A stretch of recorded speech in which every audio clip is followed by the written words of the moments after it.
Culture shock is something that affects everyone. However, it can affect everyone differently. Culture shock has long been described as a process that follows a W curve. On most occasions, the beginning of a study abroad experience is full of excitement for students, and every new experience is met with joy. This is the honeymoon phase. As time goes on and your new culture becomes your new normal, students tend to dip into a slump and perhaps hit a rock bottom moment, which is known as the crisis phase. This can be illustrated through sadness, homesickness, anger, resentment, or any other kind of feeling that portrays feelings of pushing back from one's new culture and experience. But as students continue with their new life, they recover from these feelings and then adjust back to enjoying and finding contentment in their new culture.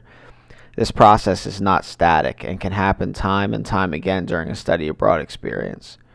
Conversely, the same process tends to happen when students return home from a study abroad experience.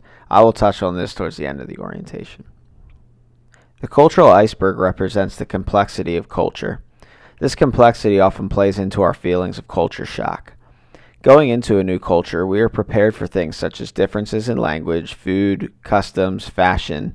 However, there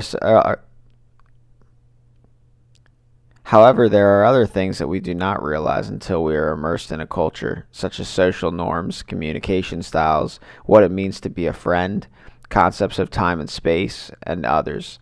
For example, when I went to Italy, I was not prepared for how the Italians conceptualize time.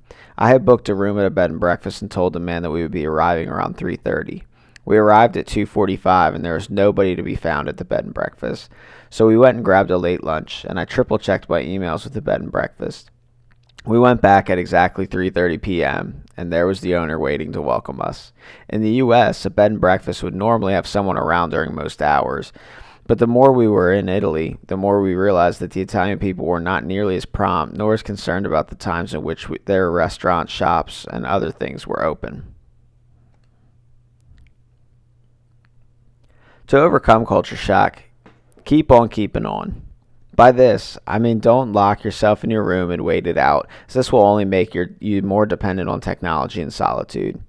Keep a journal and talk with your study abroad friends, talk with a faculty or program director, take videos, and keep making plans that you can look forward to as you progress through your new normal. The more you can get involved, the more you will appreciate the differences in your new culture rather than resent them.